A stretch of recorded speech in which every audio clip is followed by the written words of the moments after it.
She loved him deeply. And then on a hot 4th of July afternoon, standing outside a kitchen screen window with a salad platter in both hands, she heard exactly what he told his best friend about her. Thomas Mercer was on the back porch. His voice was easy, relaxed, the voice of a man who had no reason to lower it, because the woman he was describing was, in his estimation, exactly where he had put her. Carrying food across the lawn, quiet, grateful, going nowhere. He told Craig she was safe. He said she would never leave because she had nowhere to go. He said he'd been seeing someone named Alicia since February, and that it wasn't even complicated because Diane, his wife of 6 years, the woman 3 months out from losing their baby, the woman who had shown up to his mother's house every single Sunday for half a decade. Diane, he said, just accepts things. Behind the screen, the ice in the picture had stopped shifting. The backyard sounds continued. Someone laughed near the grill. Ruth Mercer, his mother, who had called Diane a little plain so many times that it stopped feeling like an insult and started feeling like a name, moved through the guests with a glass of sweet tea and a smile she had been perfecting for 40 years. What Thomas did not know, what no one at that cookout could have known, was that 8 of his 11 store locations sat on land that belonged to his wife. That every month, without once wondering whose name was on the other end of that wire transfer, the Mercer family had been paying Diane $34,000. She had not spent it on anything he could see. That was rather the point. This isn't just a story about a husband who underestimated his wife.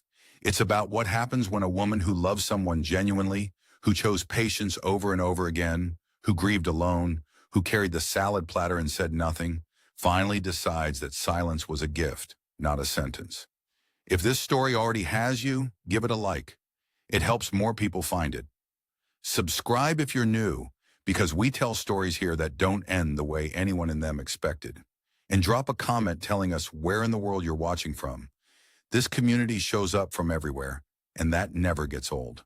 Now, to understand what Diane did next and why it dismantled everything Thomas Mercer thought he had built, we need to go back to a small office in East Charlotte, a man named Jin-Ho Cho, and the particular kind of love that builds something quietly and asks nothing in return. But first, we have to stay here in this yard, in this heat. Because the story doesn't begin in the past. It begins on a Tuesday afternoon in July with a platter of potato salad in a screen window and a man who thought his wife couldn't hear him. She could hear him. The cookout continued the way cookouts do, with noise and ice in the smell of lighter fluid. With children Diane didn't recognize running between the folding chairs, with Ruth Mercer moving through the yard in a pale yellow sundress that had not been chosen carelessly. Thomas had migrated to the far side of the grill, where he was holding court with the ease of a man in his natural habitat. He laughed at something Craig said. He clapped someone on the shoulder. He did not look for his wife. Diane refilled the lemonade pitcher. She answered a question from a woman named Patricia about where she'd grown up. She smiled at the right intervals. Her body moved through all of it with a steadiness that required more effort than anyone watching her could have guessed. Because 3 months out from the miscarriage, her lower back still ached when she stood too long in heat, and the platter had been heavier than she anticipated. And the July sun on the Charlotte pavement had a particular quality. Flat and relentless, with nowhere to go. Nowhere to go. She kept moving. Ruth found her near the drinks table at some point in the mid-afternoon, materialized at her elbow in the way she had perfected over 6 years, close enough to seem affectionate, angled just enough to make retreat awkward. Diane has always been such a good sport, she announced to no one in particular. To everyone within earshot, her hand landed briefly on Diane's shoulder. She just fits in anywhere. That's a real gift. Diane smiled. Thank you, Ruth. She meant it as a full sentence. Ruth had already turned towards someone else. The irony, which only the audience currently understands, is considerable. The woman Ruth Mercer had just described as a good sport, undemanding, accommodating, blessedly easy to overlook, had for the past 3 years been the entity to which Ruth's own family business wired $34,000 each month. Peck 2 Properties LLC, 8 locations across the Corollas, a portfolio assessed at $2.9 million. Every wire transfer processed quietly on the first of the month through a commercial account that the Mercer family had never looked behind because there was no reason to look. Nobody looks behind a landlord they have never needed to negotiate with. Thomas had never needed to negotiate with anything that belonged to his wife. That had always been the arrangement. Craig Dorsey drifted through the yard at a careful distance from Diane for the remainder of the afternoon. She noticed this the way she noticed most things, without drawing attention to the noticing. He was pleasant when proximity required it, brief when it didn't, and he held his beer with the slightly rigid attention of a man who had somewhere to put his eyes that wasn't her face. He was not unkind. He was simply a person who had laughed at something he shouldn't have, and was now carrying the weight of that at a cookout in July, with nowhere particularly to set it down. She did not make it easier for him. Not deliberately. She simply didn't think about him enough to try. The afternoon moved. Diane collected paper plates. She helped carry a folding table back inside. In the kitchen, alone for perhaps 90 seconds while the noise of the yard continued through the window above the sink, she set both palms flat on the cool surface of the counter and stood very still. Peak 2 properties. She went through it the way she had gone through things in her head since she was a girl running numbers beside her father at his desk. 8 locations. Property codes, P ruined through P8. Annual lease income, $48,000. Asset valuation, as of March, $2.9 million. Renewal window, September. Susan Lim's office on Providence Road. The direct line that rang twice before she picked up. Her father's presence moved through her mind briefly. Not a phrase, not yet. Just the shape of him. Patient, certain. The way he had of occupying a room without requiring it to acknowledge him. She dried her hands on a dish towel. She went back outside. Thomas stayed for fireworks. He kissed her on the cheek when she said she was leaving, his hand on her arm for a moment, warm and automatic as a reflex. "Drive safe," he said, already turning back toward Craig. She walked to the car. She drove home through streets full of families moving towards something or away from it. She pulled into the driveway of the house on Argley Road and turned off the engine and sat there in the dark, quiet of the car. The neighborhood just beginning its annual ritual of noise and light somewhere in the distance. She did not go inside. She sat with her hands in her lap, and the engine ticking as it cooled, and the particular weight of what she now knew had always known, but now knew differently, pressing down on the evening around her. This is where the story begins. Not in the past here, but to understand what Diane was holding in that car, we have to go back to the man who built it for her. Back to $200 in a strip mall lot in a desk in East Charlotte. And a father who understood long before his daughter needed him to that the person who doesn't need to announce anything is the person who actually holds the position. Jin Ocho arrived in Charlotte, North Carolina in the spring of 1982 with $200, a single bag, and the particular kind of patience that immigrants either arrive with or acquire quickly because the alternative is despair. He spoke functional English in excellent silence. He worked 5 years in a dry cleaning operation on Central Avenue, owned by a man named Harold Ostrov, who paid him fairly and asked few questions, which Jin Ho considered a generous arrangement. He saved with the discipline of someone who understood that money kept in a bank was money someone else was using, and that the only asset that didn't require anyone's belief to hold its value was land. In 1987, he bought his first strip mall lot on Albemarle Road in East Charlotte for $62,000. He paid cash. He told no one. This was not secrecy for its own sake. Jin Ho simply understood something that took most people a lifetime to learn, if they learned it at all, that the person who doesn't need to announce a position is the person who actually holds it. Announcement invites challenge. Silence invites nothing. He registered the property under a limited liability company he named Pek 2U Properties after the mountain on the Korean peninsula's northern border. A place he had never seen, but that his own father had described with a specific reverence people reserve for things they consider permanent. He signed the paperwork alone. He filed it himself. He drove home and made dinner and did not mention it to anyone. Over the next 2 decades, he did this 8 more times. He was not reckless and he was not greedy. He chose commercial properties in corridors showing quiet growth. A strip along Central Avenue, 2 parcels near the University City development, 3 more as the South Charlotte retail expansion pushed outward in the mid-90s. He never over-leveraged. He never borrowed against more than he could absorb. He hired a property management company called Meridian Partners to handle leasing and maintenance. And he used a law firm on Providence Road, a compact, precise woman named Susan Lim, who had immigrated from Seoul a decade after Jinho, and shared his understanding that competence demonstrated over time was worth more than any credential displayed on a wall. Susan Lim knew what Jinho owned. Nobody else did. By 2019, Piku Properties held 9 commercial parcels with a combined assessed value of $3.2 million. The portfolio generated steady income. It asked nothing of Jinho except patience, which he had always had in abundance. Then his heart began to fail. The memory surfaces now. Diane sitting in her parked car on Ardsley Road. The July night pressing in through the windows, not as something distant, but as something close, still warm. She can feel the weight of the Atrium Health parking garage, the particular quality of hospital light in February, the form her father made her practice signing twice before he would let her take the originals home. He had been 68. The cardiologist at Dr. Priyamita had used words like managed and monitored and realistic expectations, and Jinho had listened with the polite attention of a man who had already made his decisions and simply needed the medical profession to confirm the timeline. He called Susan Lim before he called Diane. By the time Diane arrived at his room on the 4th floor, the transfer documents for PEG 2 properties were already prepared and waiting on the tray table beside his lunch. "The land is yours now," he said. He pressed the documents into her hands, both of his over both of hers, the way he had held her hands when she was small. Never explain it to anyone who hasn't earned the right to know. Diane had been 33 years old. She had been married to Thomas Mercer for 3 years. She had loved Thomas genuinely and without reservation, which is the only way she knew how to love anything.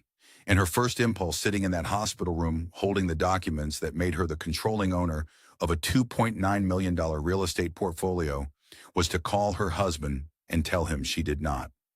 Something in her father's voice stopped her. Not the words exactly, the certainty beneath them. The way he said earned as if it were a technical term with a specific definition he expected her to look up on her own. She thanked him. She took the documents home. She called Susan Lim the following week to establish the management protocols, and Susan walked her through the accounts in the same tone she used for everything. Brisk, exact, requiring no ceremony.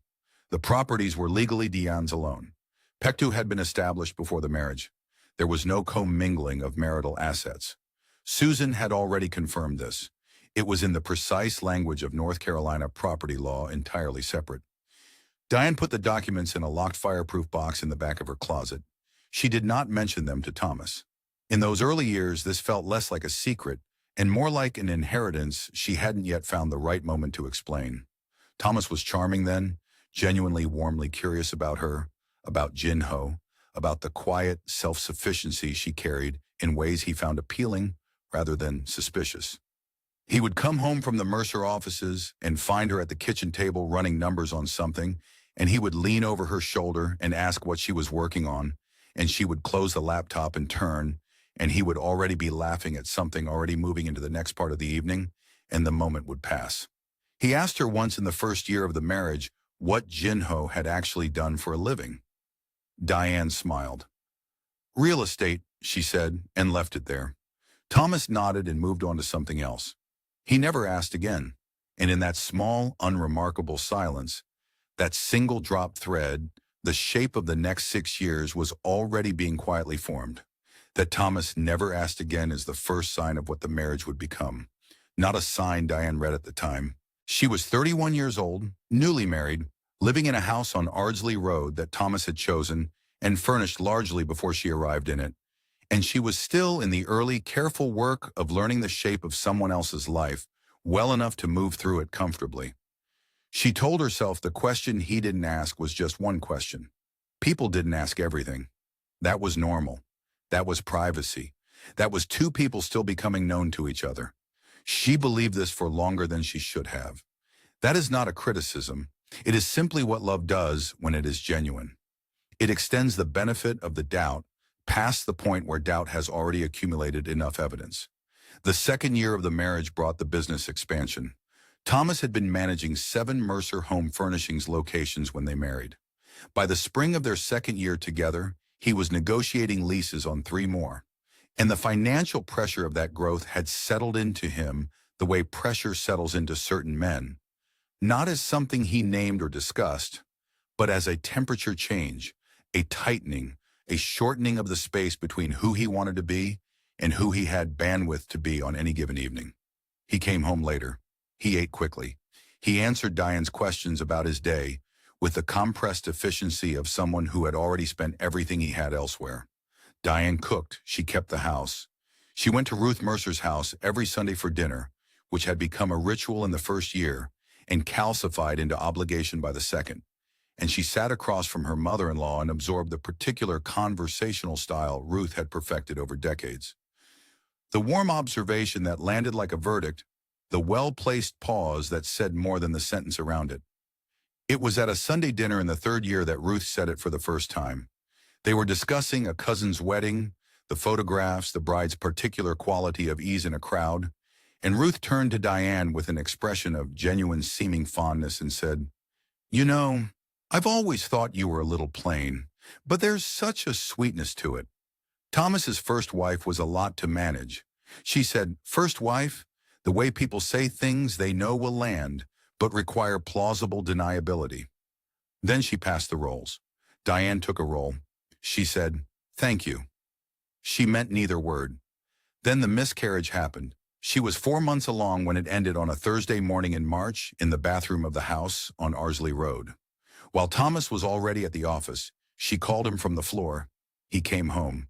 He drove her to the Atrium Health Urgent Care on Waverly Road, where a nurse named Angela Morris held her hand while a doctor, whose name Diane cannot now recall, confirmed what she already knew. Thomas sat in the plastic chair beside the bed, with his elbows on his knees, and did not speak for a time, and Diane thought that was grief. She thought that was how he carried it. He went back to work the next day. He said there were things that couldn't wait. She did not go back to anything because there was nothing to go back to.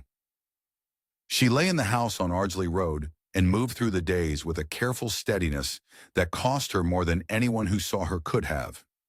Guessed her full hips and soft arms, carrying a grief that had no public form, that existed only in her body and in the rooms of a house that was very quiet without Thomas in it. Ruth Mercer sent a casserole dish with a woman named Belinda, who rang the doorbell and handed it over with a kind smile. Ruth herself came once on a Saturday for 45 minutes. She said the right things. She left. Thomas did not stop going to work late. After 6 weeks, Diane stopped waiting up. Something shifted in the autumn of the 4th year. She noticed it the way you notice a smell that has been present for so long it took absence to name it. Thomas had started putting his phone face down on surfaces. Not always, not dramatically, just consistently enough that Diane, who had spent 4 years analyzing patterns in commercial real estate portfolios before the marriage, asked her to stop, recognized it as a pattern. A name appeared twice on his phone screen when he forgot to turn it over. She saw it from across the kitchen. A van. She did not say anything. She noted it the way her father had taught her to note things without reaction, without commitment, with the patience of someone who understood that information revealed itself in its own time. The restaurant charge appeared on the joint account statement in November. $47 at a place called Maricelis in Raleigh. On a Tuesday, Thomas had said he was working late at the flagship. She found the gas receipt in the console of his car 2 weeks later from the same Tuesday, from a station just off I-85 near the Raleigh exit.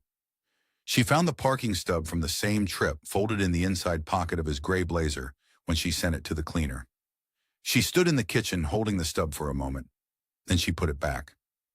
This is not passivity. This is a woman who loved her husband and needed the evidence to be wrong and was giving herself the time to be certain it wasn't before she moved. There is a difference between those two things, even when they look the same from the outside. She told herself he was under pressure. She told herself grief made people strange and distant and unreachable. She told herself that the name on the phone and the receipt and the parking stub did not yet add up to the thing they obviously added up to, because she was not ready for them to, and because she had given this marriage everything she had, and she needed a little more time before she accepted the cost of having done so. She gave herself until the end of the year. She marked the date in her mind the way her father marked property lines, precisely without sentimentality, as a simple fact of where one thing ended and another began. The end of the year arrived. Thomas did not improve. And in January, something arrived that Diane had not anticipated. Not a revelation, not a confrontation, but a piece of paper.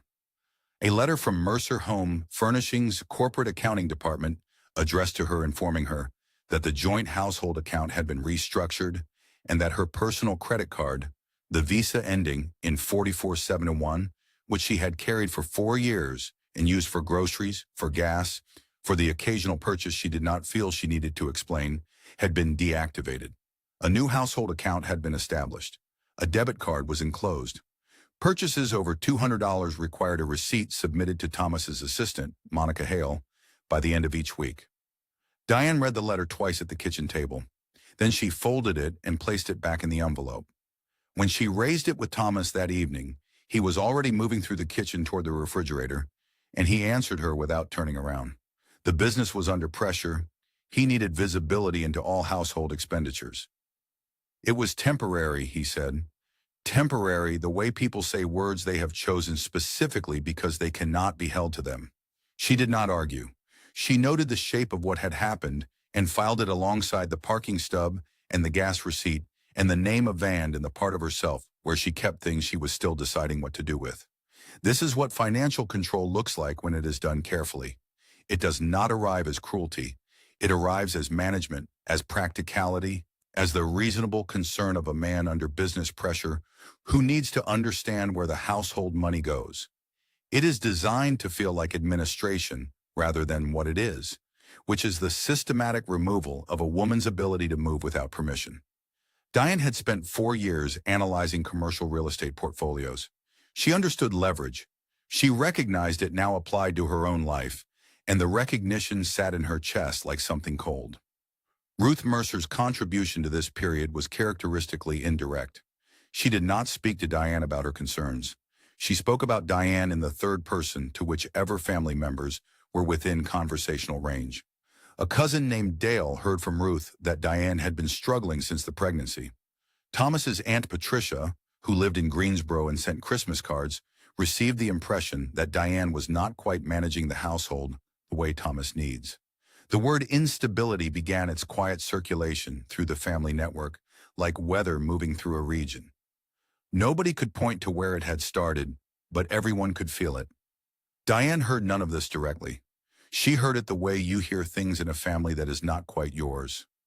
Through the slight adjustment in how people addressed her, the extra care in their questions, the specific brand of gentleness that people extend to someone they have been told to worry about. She understood what was being built. A narrative has a shape even before it has a name, and Diane recognized the shape of this one. Unstable wife, overwhelmed, struggling, the kind of woman a practical man might reasonably need to make difficult decisions about. Then came the Sunday dinner in February. It was the kind of dinner Ruth hosted with effortless precision. The right food, the right temperature, the right number of guests to make silence impossible and conversation manageable. Thomas was present and engaged, the version of himself he maintained for his mother's house. And Diane sat across from a woman named Carolyn Fitch, Gerald Fitch's wife, and navigated the meal with the careful social competence she had spent 6 years developing in this room. It was at the end of the evening in the kitchen, while Diane helped clear the dessert plates, that Ruth mentioned it casually with her back turned, rinsing a glass at the sink. Thomas said, "You've been thinking about getting out of the house more, doing something. I think that's wonderful." A pause. "Alicia, you know Thomas's friend from the Raleigh store. She volunteers somewhere on Saturdays. Very motivated girl." Diane set a plate carefully on the counter. "I didn't know Thomas had mentioned that." "Oh, he worries about you." Ruth turned and smiled, the smile she had been perfecting for 40 years. "We all do." The warmth with which she said Alicia's name was not something Diane had heard Ruth use before. Not for her, not once in 6 years. She drove home with that warmth sitting in her chest like a splinter, too small to extract, too sharp to ignore. January had taken her financial independence. February had taken any remaining doubt about Alicia. March arrived and Thomas stopped, turning his phone face down entirely, as if he had concluded correctly that Diane would not act. He left it on the kitchen counter one morning, displaying a message she did not read, but that she saw was from a van, and he collected it on his way out the door without once looking at her face.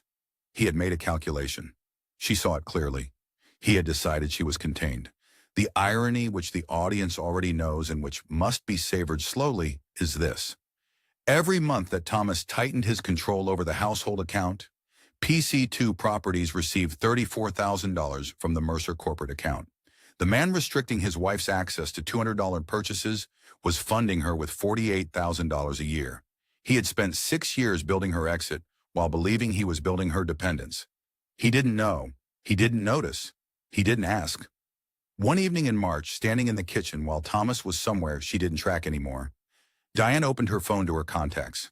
She scrolled to the L section. Susan Lim in Associates Providence Road, the number she had called from the hospital when Jinho signed the transfer documents. Her thumb hovered over it for a moment. She did not call. Not yet. Because something was still coming. Something that would make the call not a reaction, but a decision. Not a cry for help, but a choice made from solid ground. And she did not yet know what it was. She only knew it was approaching. She could feel it the way her father had described feeling the right property before he'd run the numbers. Not excitement exactly. Something steadier than that. What stops her is not cowardice. It is the arrival of the card. It comes in April, tucked inside the breast pocket of Thomas's gray blazer. The one she has sent to the cleaner twice. The one he wore to the Raleigh store on a Thursday in March when he said he had meetings. She is not looking for anything. She is checking pockets before she bags it for drop-off. A habit from years of managing a household whose administration has always fallen to her. And her fingers find the small envelope before she sees it. Cream-colored, sealed. Her name is not on it. She opens it anyway in the way that a person opens something when they already know what it contains and are simply completing a formality. Inside a birthday card, a generic one, flowers, a gold serif font signed in a looping hand. Always A. She stands in the bedroom, holding it for a long moment. Then she puts it back, seals the envelope as best she can, returns it to the pocket, and sets the blazer aside. She does not send it to the cleaner that week. She had given herself until the end of the year. The year had passed, and she had extended that deadline by months in the way that people who love carefully extend things. Not from weakness, but from the particular thoroughness of someone who will not act until they are certain, who, clears throat, will not destroy something they built without being sure it is already destroyed. The card is the certainty she had been waiting for. Not because it told her something she didn't know, because it told her something she could no longer pretend not to know. She did not call Susan Lim that day, or the week after, or the month after. Something was still gathering in her. Not anger, not calculation, something quieter and more fundamental than either. She moved through April and May and June with the steadiness that Thomas read as resignation, and Ruth Mercer read as confirmation that the narrative they had built around her, struggling, contained, going nowhere, was accurate. The 4th of July arrives now with the weight of all of it behind it. Ruth Mercer's house on Morningside Drive is immaculate in the particular way of a woman who has spent 40 years communicating work through surfaces. The lawn is edged. The hydrangeas are full. The folding tables wear checkered claws in Mercer blue and white, which is not an accident. Thomas arrived separately from Diane. He drove ahead, he said, to help set up, which means he arrived an hour early and has been holding court at the grill since before she parked the car. Diane carries the potato salad she made that morning. Her lower back aches from standing at the counter. Still 3 months on, the miscarriage did something to her body's relationship with sustained effort, left certain tasks costing more than they once did, and she has learned to manage this privately without mention the way she has learned to manage most things. She is wearing a linen blouse, loose around the shoulders, and she has done her hair, and she is by any observable measure fine. Ruth meets her near the side gate with the bright smile of a hostess in her element. She takes Diane's salad bowl with both hands, which leaves Diane briefly empty-handed, and then turns to introduce her to 2 women standing nearby. Neighbors, Diane gathers from the street behind the house. Their names are Margaret Oakes and Terry Suggs, and they are pleasant in the efficient way of women at a cookout who have just met someone new. This is Thomas's wife, Ruth says. With the pause before wife that Diane has cataloged so many times, She can now predict its duration. Half a beat, just enough. Diane has always been such a good sport about everything.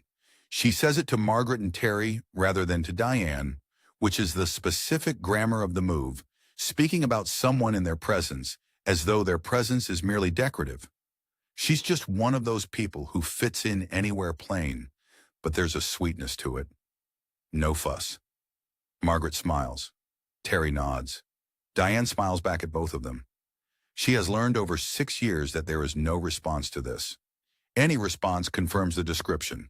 Composure is the only available option, and Diane has become exceptionally good at it. The afternoon moves. Thomas is loud and easy at the grill, the version of himself she fell in love with, visible in flashes to everyone except her.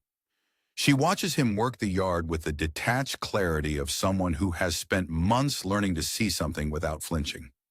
He is good at this. He has always been good at this. The performance of a man who has everything in order. She is near the drink table when she hears Craig say it. He is at Thomas's elbow, his voice lowered but not lowered enough, and the words, "the Raleigh situation," reach her through the distance between them. And Thomas's response is immediate, sharp, redirecting. A short laugh, a subject change, a hand on Craig's arm, moving him elsewhere. She does not turn.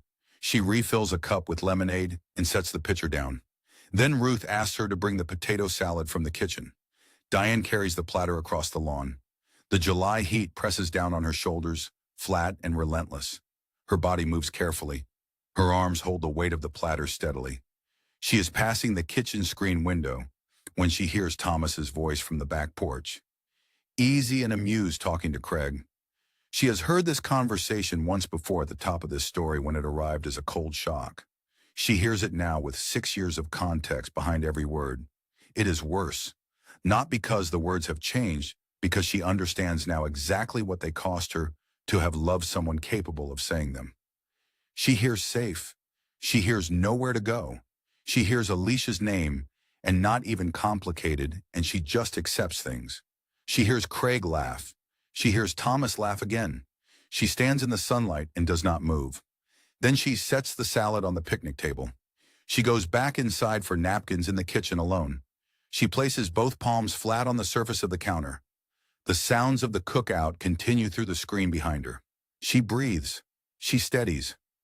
She stands very still in the way that has always looked to everyone around her, like patience. It is not patience anymore. She drives home alone when the afternoon ends, through streets full of families moving toward the evening. She pulls into the driveway of the house on Arsley Road and turns off the engine. She sits in the parked car in the gathering dark and does not go inside for a long time, and then something in her stops bending. She drives home through streets full of smoke and noise, through neighborhoods where families have arranged themselves on front porches and driveways to watch the sky. The fireworks have started somewhere to the north. She can hear them, dull and distant, irregular as a conversation she isn't part of. She drives with both hands on the wheel and the radio off, and arrives at the house on Arsley Road at 8:47 in the evening. She sits in the parked car for a while, long enough for the engine to cool completely, long enough for the street to quiet around her. Then she goes inside. The house is empty in the way that a house is empty when the person who should be in it has chosen to be elsewhere. Thomas's jacket is not on the hook by the door. His keys are not on the counter.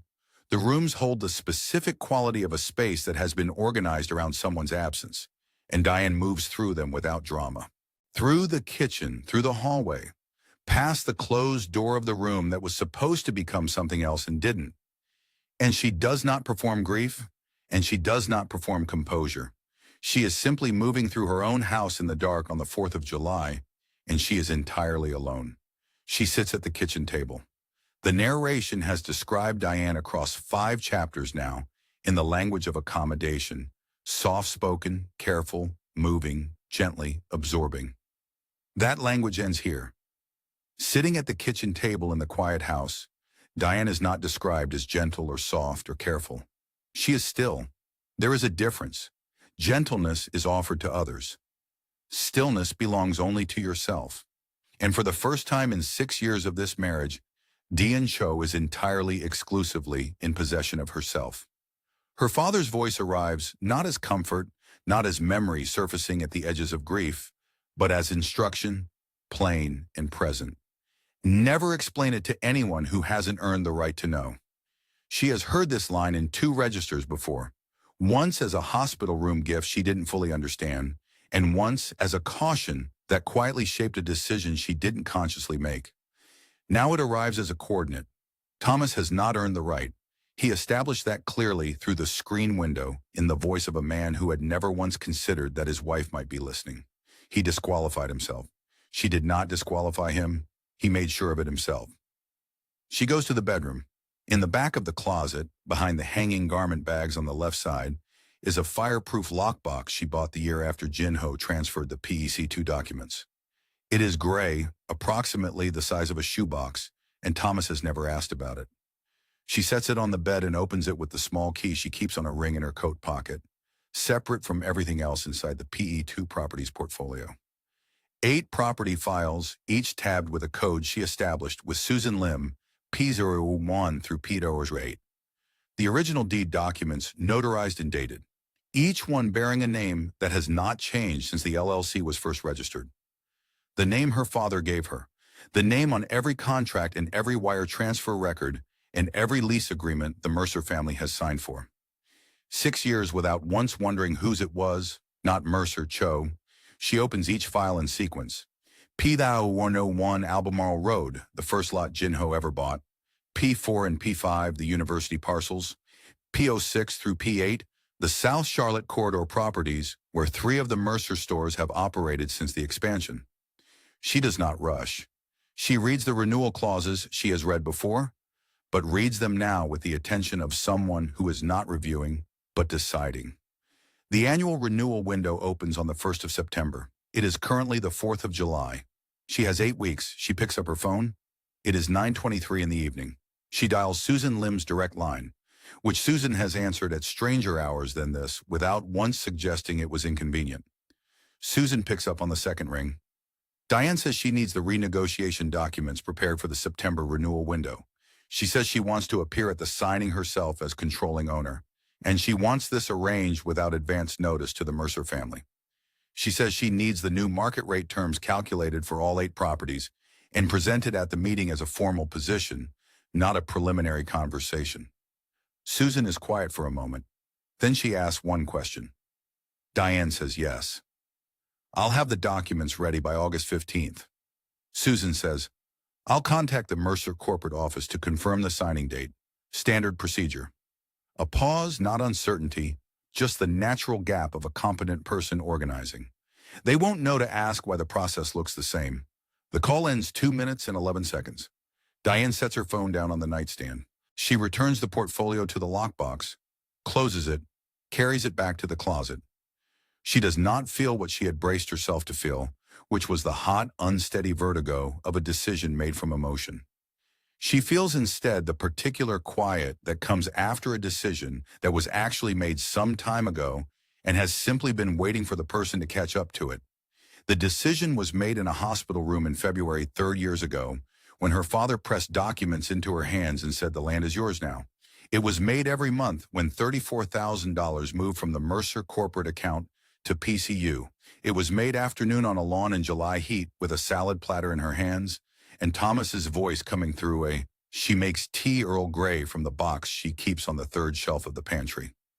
The box Thomas has never opened because he drinks coffee. She carries the mug to the kitchen table and wraps both hands around it and looks at the photograph of Jinho on the shelf by the window. The one from 1992 taken outside the Albemarle Road property the year after he bought it. His expression containing the specific satisfaction of a man standing on something solid that he built himself. She sits with him for a while. She goes to bed before Thomas comes home. She does not leave a light on.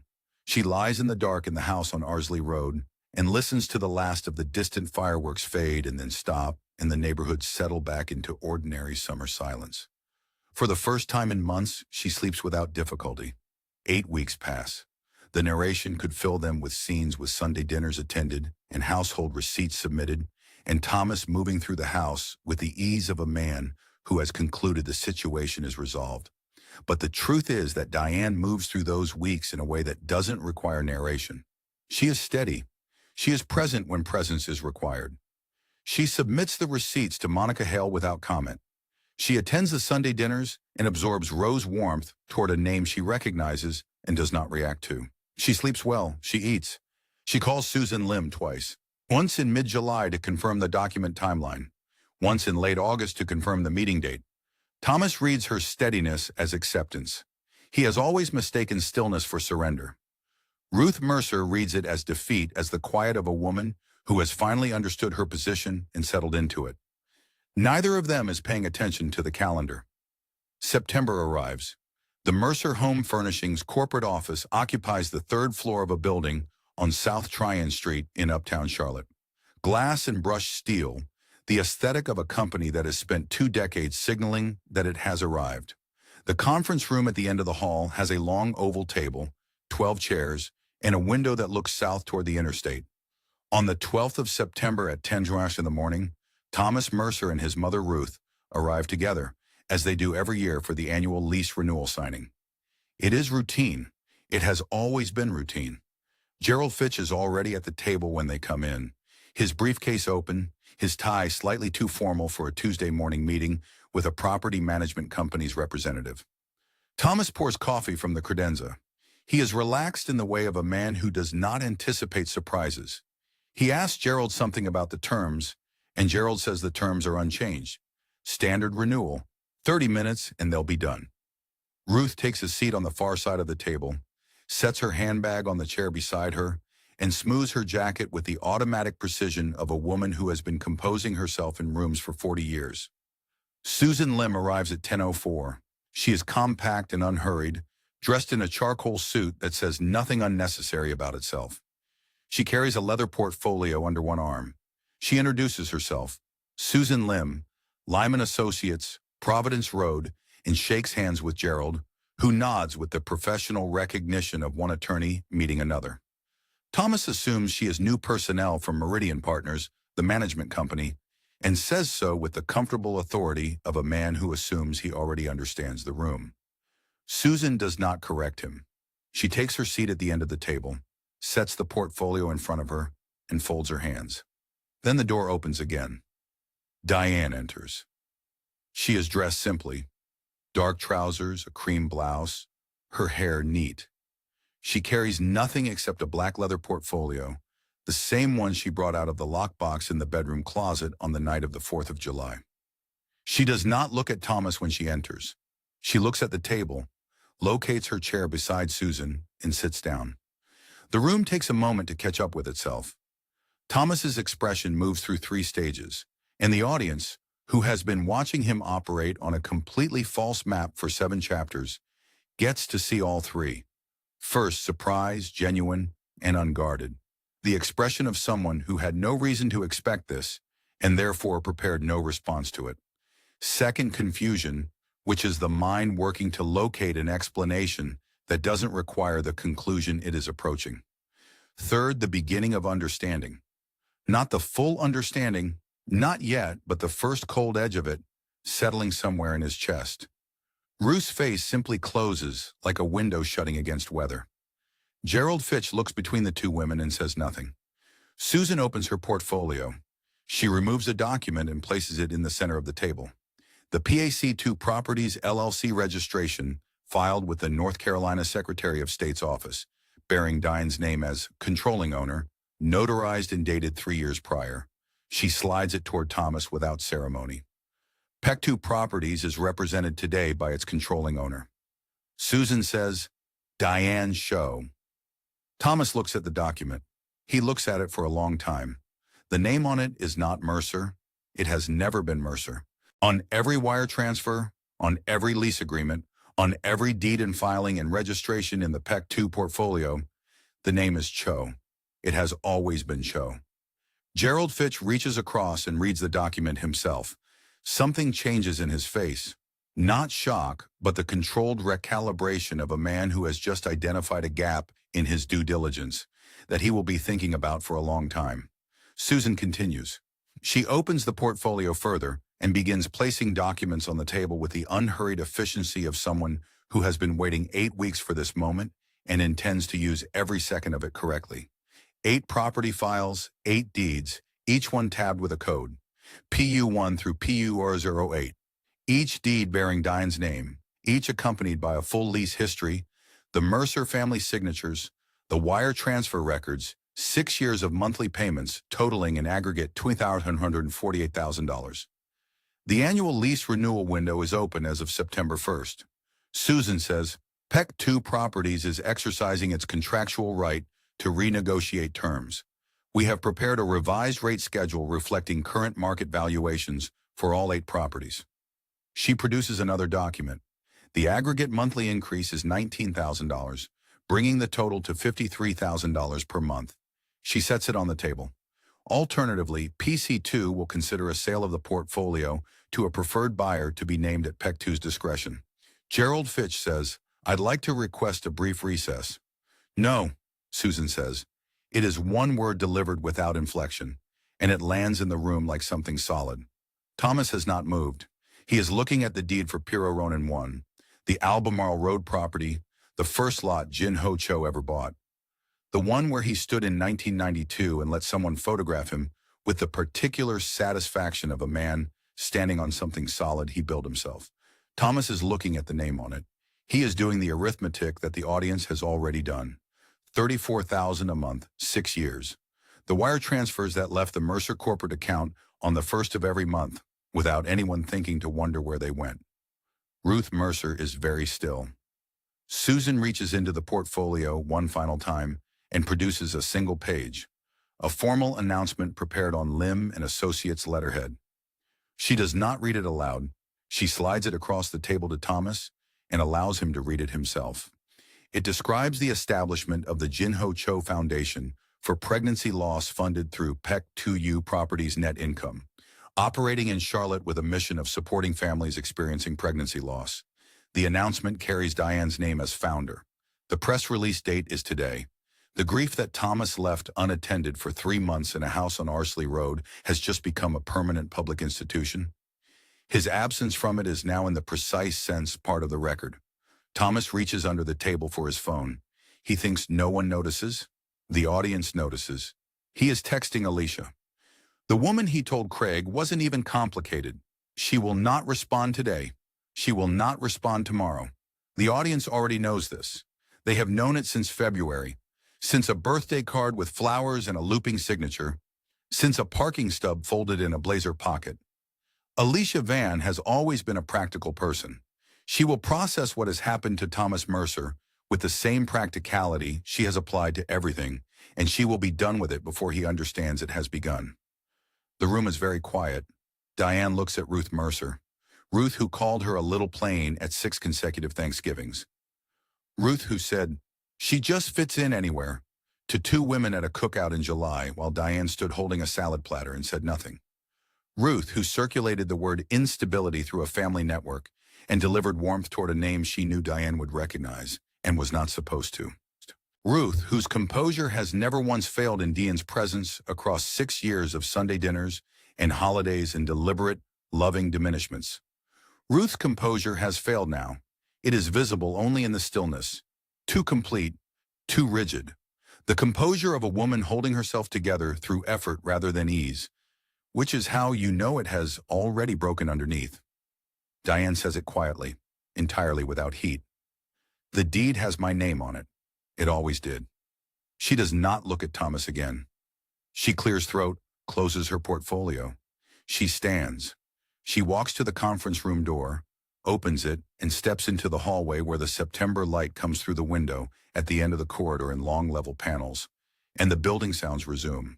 The elevator, the distant phone, the ordinary Tuesday of a world that does not know what just happened in that room.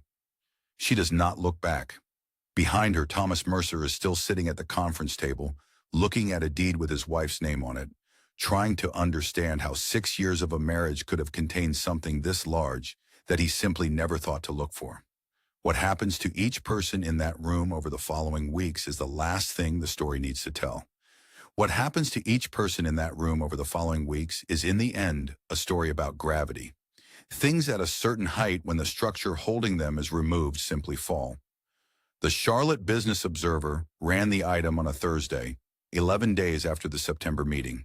It appeared in the commercial real estate section, as these things do, dry, factual, 240 words covering the PC2 property's lease dispute and the renegotiation terms now under legal review. A separate item, smaller, ran in the business brief column. It named Thomas Mercer and contained the words ongoing personal matters cited in the settlement proceedings. Charlotte is not a large city. It is a city where people read the business section. By Friday afternoon, two of Thomas's three development partners had sent emails to Gerald Fitch requesting clarification on their joint project timelines. By Monday, a third had requested a meeting. They used the language of professional concern. They meant something simpler. They were recalibrating. Thomas called Diane 3 times in the week after the conference room. She did not answer. She did not call back.